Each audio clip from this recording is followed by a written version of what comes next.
Hello, podcast lover. If you're looking for friends in low places, you found it here on this episode of JJ Meets World. Or if you just want to talk about divorce, we've got that too. Sit back, relax, and enjoy this episode of JJ Meets World with your lover or with your divorce attorney. And by the way, if you'd like to help support our podcast, visit jjmeetsworld.com where you can donate to our Patreon, pick up some killer swag at our merch shop, or click the link to Apple Podcast and give us a 5-star review. 1, 2, 3, 4. J.J. Gordon, sort of like that Indiana Jones, in that he's always sniffing out his next adventure. Yes, he is. He's always interviewing guests so he can have them on his show and they can talk about pop culture, arts, and leisure. J.J. has his flag unfurled and he likes his french fries curled, and he's fun and then he twirled as he goes to meet the world. He will march into the rain even if his ankle sprained. Take a peek inside his brain. This podcast is called JJ Meets World.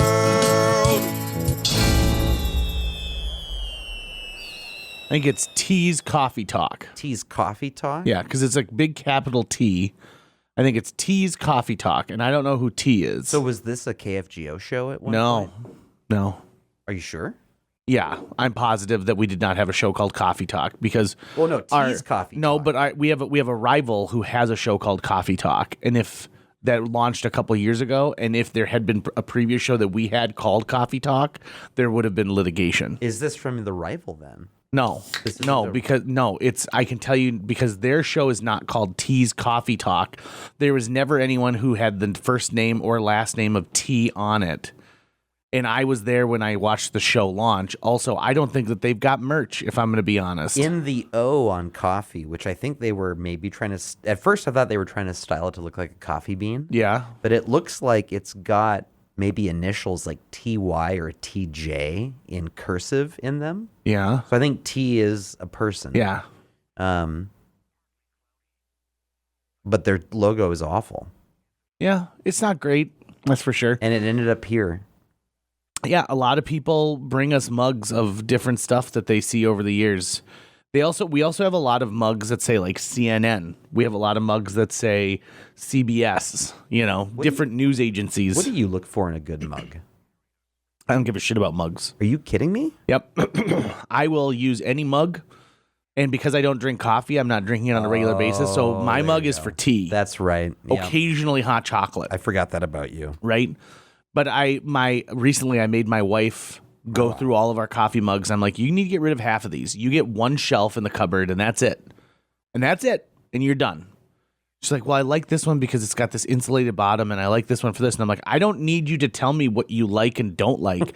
I need you to tell me which of these you are going to throw into the trash. Is she a coffee drinker? Yeah. Oh, yeah. Okay. Well, she drinks coffee in the morning. Right? Yeah, so but she has like a cup or two. Okay. Tops. So we have a Keurig machine and that's how she makes it. It's not like someone who has I have a pot of coffee every morning.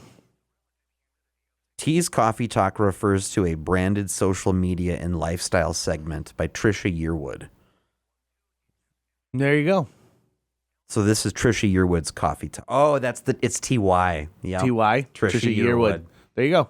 I've solved the mystery. Trisha probably sent that directly to us. Probably. Be like, please stop talking about how my husband murders people on the interstate. I'm sure right now he's happy with the fact that the attention is on the divorce instead of... Yeah. I got to be honest, that's really sad to me. It is for me, too. It turns out for a lot of us, we all projected... that we wanted that to work. Relationship goals, right? Here's two really funny people who seem to really love each other and can... enjoy talking to each other and give each other shit and have similar senses of humor. I've seen Garth live 4 times. And here's the thing about Garth Brooks. He makes you feel that this is the best audience he's ever performed for and that he's going to go all night.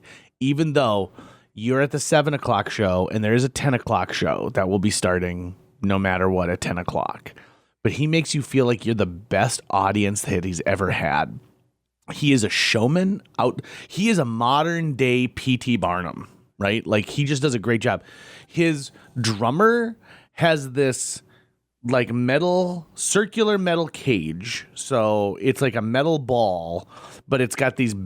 It's not like a fine mesh cage. It's got these big things, but so that raises out of the stage, and the drummer drums upside down and shit like that. Garth's stage, so that he can get from one end to the other really quick, is built with moving platforms on it, so that if he's running from one end of the stage to the other, so that he doesn't get winded doing it, it has like a thing to help him, so it looks like he moves really fast. Garth is just an amazing performer, and here's the other thing too, and here's the thing that makes me think that maybe there's something salvageable in this marriage. Trisha Yearwood would come out and sing her like 3 hit songs, including "Where Are You Christmas." Wait a minute. Which divorce are we talking about? Garth Brooks and Trisha Yearwood. Is that what you're talking about? Are they getting divorced? That's what I heard. Oh, I'm talking about Tom Segura and Christina Pazsitzky. Oh, who are the ones who started the whole Garth Brooks murders people in the woods thing. I heard that Garth Brooks and Trisha Yearwood were splitting up. Oh shit! And like that makes me super sad. Wait, so okay, well maybe the divorces just cancel each other out. We were talking about 2 completely different divorces. Oh, interesting. At the same time. No, we gotta be more specific. Yeah. See, you took a pretty deep leap because we were talking about Trisha Yearwood, and then I said her husband and like the murder and stuff like that, and then you went straight to like to a different couple that had not been mentioned at all, but was totally a part of why he gets called that. No, 100% because for the longest you took the time, longer leap. You took a huge leap. Oh, I'm not talking about who took a longer leap. I'm just saying it makes sense what I did if you're paying attention. Oh, like I'm not paying attention? No. Because I'm very much paying attention. Because for the longest time when people would ask Garth Brooks, hey, Jupiter is the best planet. That's what you did in that conversation. That'd be like me being like, Jupiter is the best planet. Are you not paying attention, Tucker? You were just talking about a leap, and it takes a leap for mankind to get all the way to Jupiter. It makes total sense. Keep up with the conversation. Jupiter is clearly not the best planet. Why? It's Jupiter. It's the biggest. Yeah. It's huge. Yeah, but it's just gas. There is solid surface. There is solid surface if there. If someone came to your house and they were nothing but gas, you wouldn't want them there. First of all, people have come to my house who are pretty much just gas, right? And also, I have a weird thing to say. Go ahead and say it. Say the gas man. No, it's. You ever refer to you know how we'll sometimes we'll refer to someone as being a clown penis?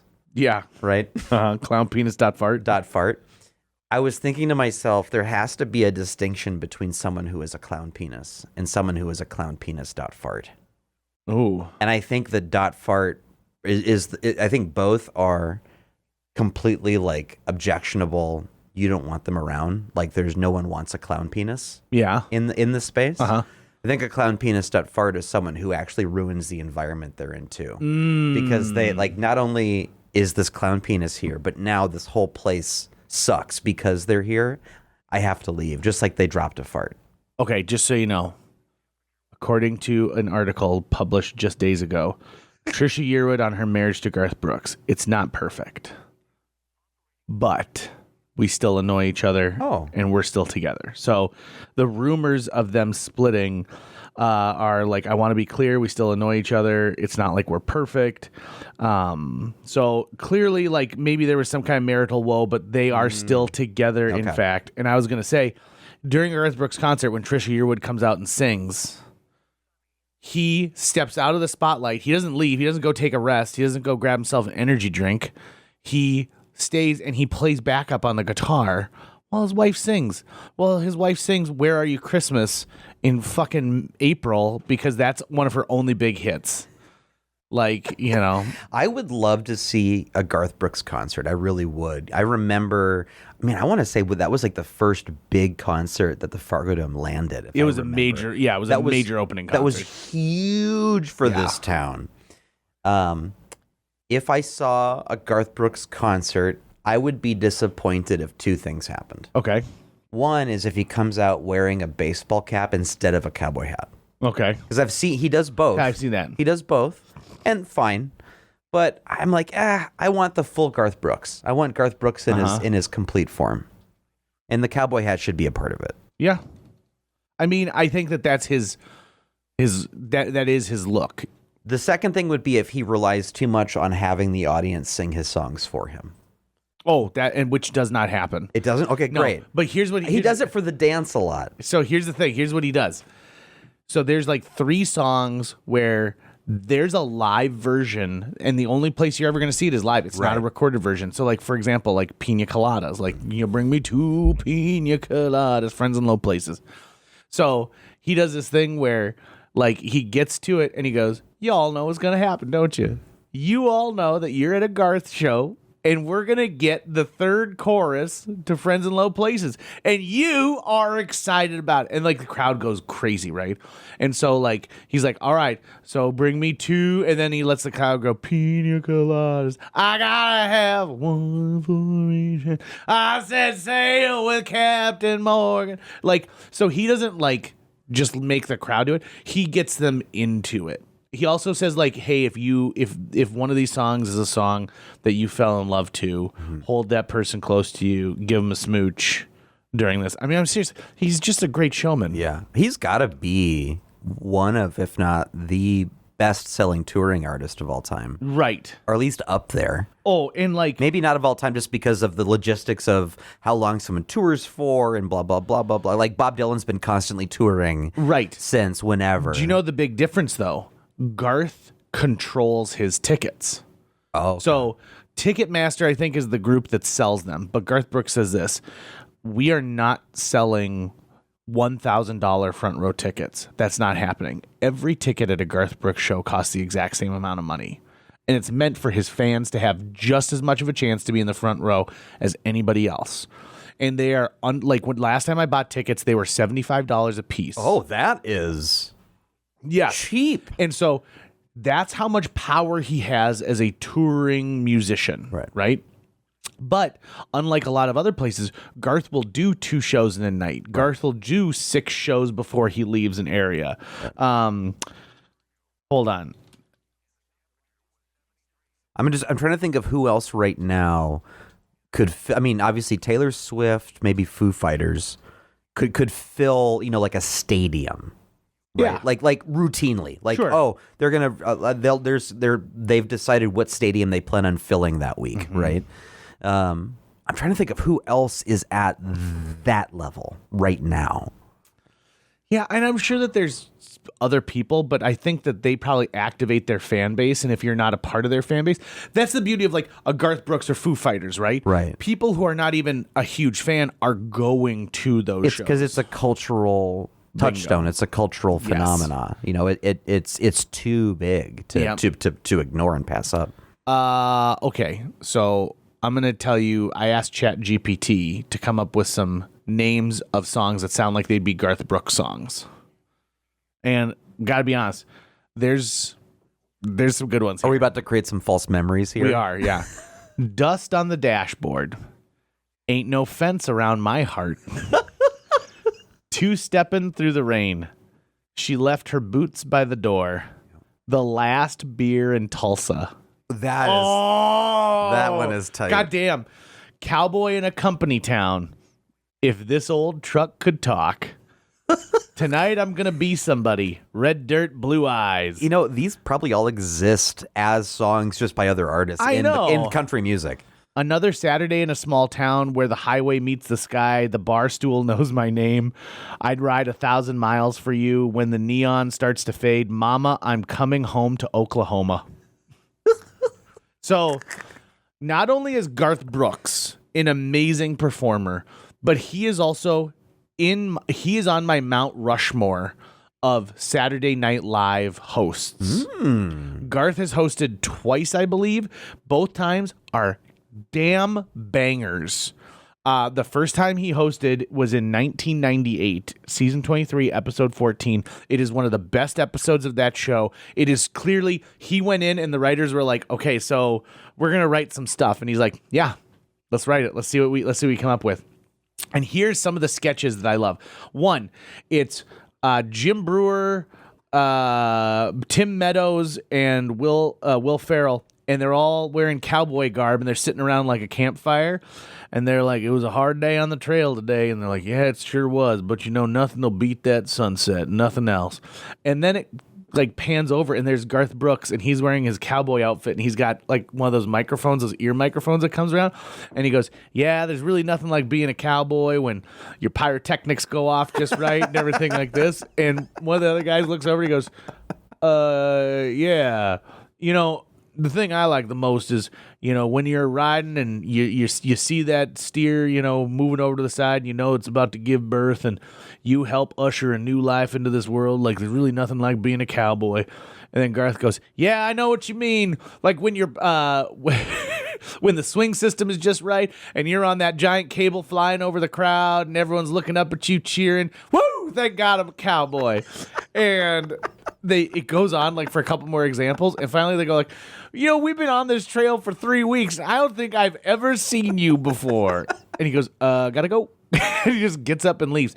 It's a perfect sketch where you know that someone's like, listen, we're gonna make fun of your bullshit cowboy bravado, right? And we're gonna make fun of that. And he goes, okay, yeah, let's do it.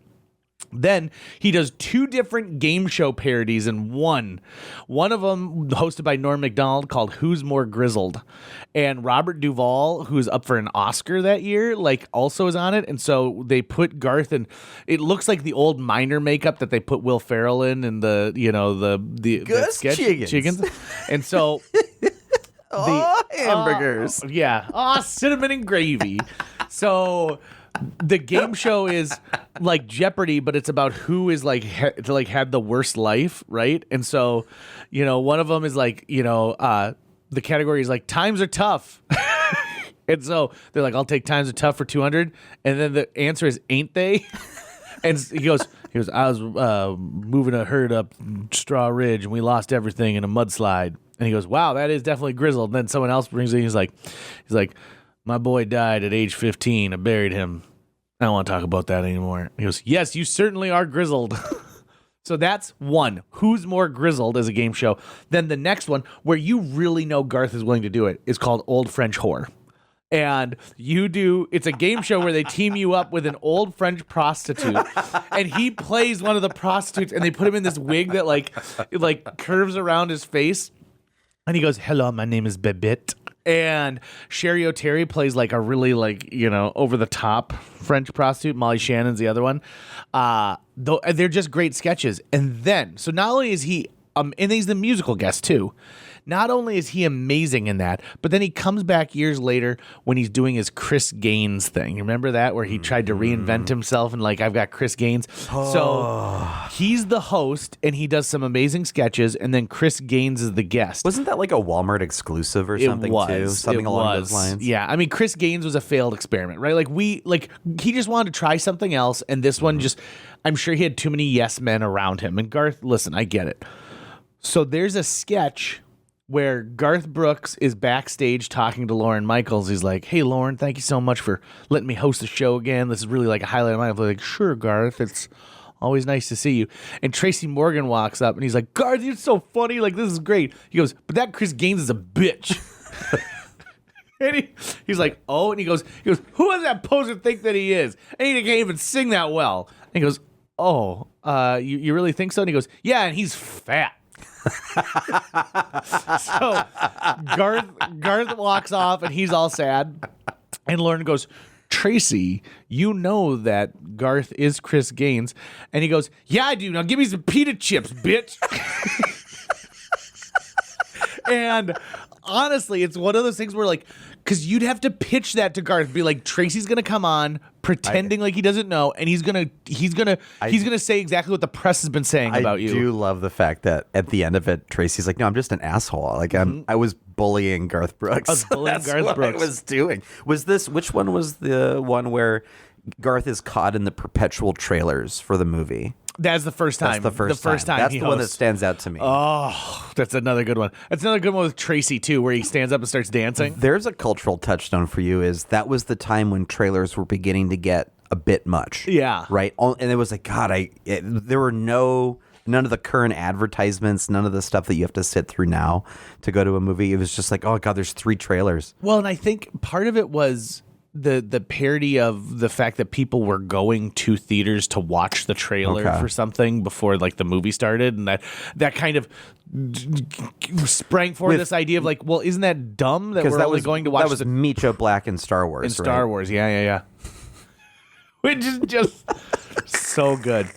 I mean, hell, there was a TV show on E! Entertainment Television that was called Coming Attractions. Yeah. And they just played trailers, and then, like, the host would be like, can you believe that? Pixar's coming out with another film, and it's about bugs. Oh, guys, you got to check out apple.com/movie trailers. Yeah. They've got all the latest ones. You just need to have QuickTime installed. Yeah. Okay, so let's talk about your divorce. My divorce? Yeah, your people's divorce. Oh, okay, because I've never been Keep married. up with the conversation, Tucker. Keep up with the conversation. Tom Segura and Christina Pazsitzky, which was outed by TMZ and confirmed by both on their podcast after the fact. Yeah. They've both done separate episodes where they talk about it with a friend.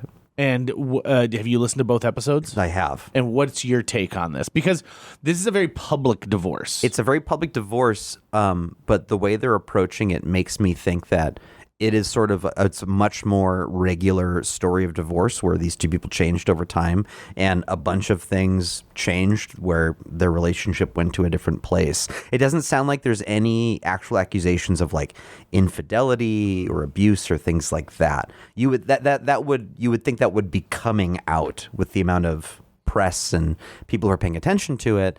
It had been kind of rumored in the Your Mom's House world, like these two haven't done an episode for a long time. And so when the TMZ article came out, that was when everyone found out. And at that point, she had filed apparently 2 months prior already. So like the divorce wasn't a new thing to them and they were doing episodes separately. So, it happens. They're saying the thing you would hope you would hear a couple going through divorce would be saying, which is that it's amicable. They're not at each other's throats. They talk every day and they're thinking about the kids and putting the kids first. So like as far as I can tell from the outside, it seems to be as healthy of a divorce as you could hope for. But we also thought that about their relationship as fans of theirs. Okay. Do you think this is one of those cases where they found success, right? So no longer are struggling, like having to drive to do these stand-up gigs and stuff like that. They found success, and through that success, they grew apart. I bet that's a big part of it. I bet a big part of it was the fact that they're both stand-up comedians, but because she was mom, she put her career on hold a lot more than he did. Mm-hmm. And I could see that being a huge tension spot. I know that he has talked about how he's a workaholic. So I think for him, for sure, the success he was seeing made him, or he let that pull him away from time with family more. I get that read. And he seems to be, he's mentioned things like that in public interviews where it's like, yeah, I kind of realized that I'm missing all these good things. So who knows? I'm sure it's a mix of those things and just people changing over time. But yeah. The truth is you can never see inside of anyone's relationship, even if it's a public relationship. Mm-hmm. And I think the thing that I and a lot of other fans really liked about at least the image being portrayed is this feeling of your partner is also your dear friend, and you can joke with them, and you've got all these inside jokes and things, and what is it like to be around them. And I think for a lot of people, we would, again, as fans, we would look at them and we would compare what we saw to our own past relationships. And for me, I definitely looked at it and was like, oh man, she seems so chill and fun to hang out with compared to many of the women I've dated in the past. Wouldn't it be nice to have this sort of fun relationship with someone where you make the same kind of jokes and you hang out all the time and you have all these same references and you love each other, but you're also creative and interesting people. So I think it was very easy to project onto. For me as well, as like a pudgy white bald guy, you look at someone like Tom Segura. You look just like Tom Segura. And you go, well, he could, but of course he became a multimillionaire. And then it was like, hey, I'm going to get in shape. Good for you, dude. Yeah. And he did. Yep. He looks really good. I think about this because I'm just at that age now where I do have friends who are getting divorces, right? And the thing where if you're friends with one of them, It's easy Yeah. who you follow afterwards, right? Right. But if you're friends with both people, like in that couple setup, now all of a sudden you're like, oh boy, so I have to, no matter what, you have to, even if you're like, listen, we're friends with you both, you're going to lean one way or the other. And not because of what happened in their marriage, but just because like, okay, well, who am I going to You used to make time go for them with? together. That's no longer Yeah. an option. So you need to make time for them separately. And it's awkward and weird sometimes. And Yeah, I mean, any kind of like a big split, if it's a divorce or if it's like a multi-years long relationship that ends like a divorce, even if it wasn't marriage, but they're both.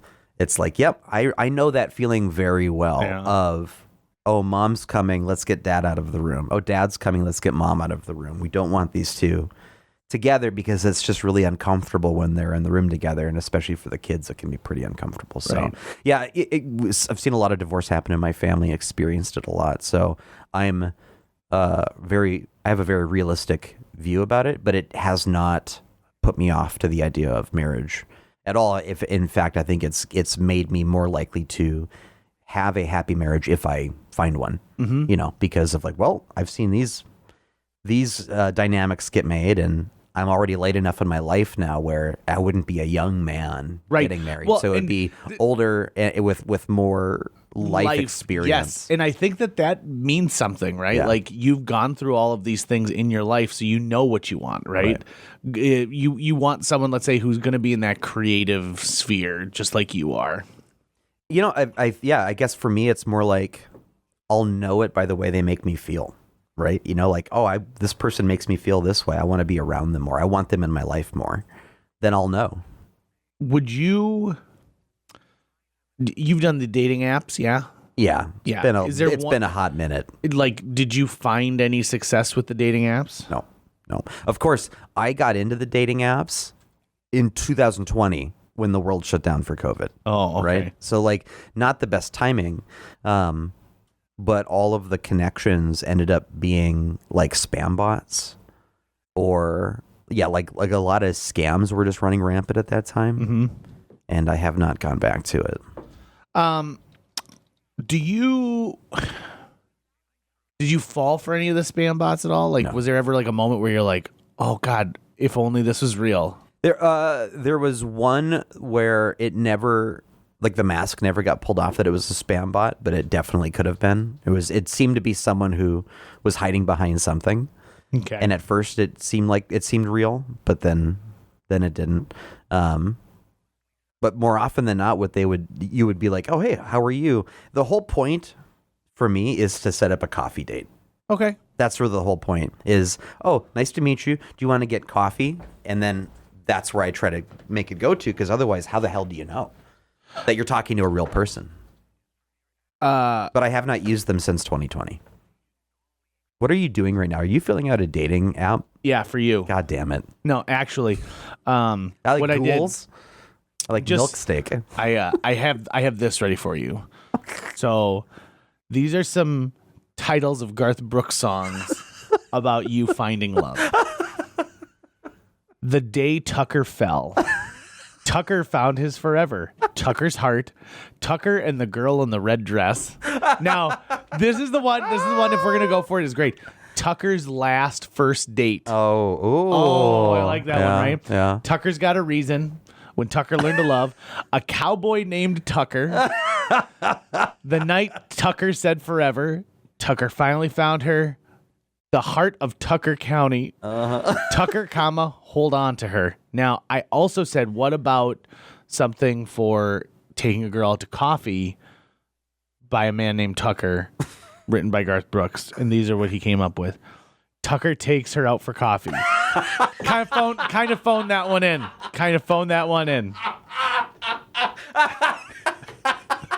Right? Now, okay, but I gotta be honest. There are two titles on here. There are two titles that I feel we need to explore. One Cup, Two Hearts. But here's the thing. You're gonna like this. A Little Cream, A Little Love.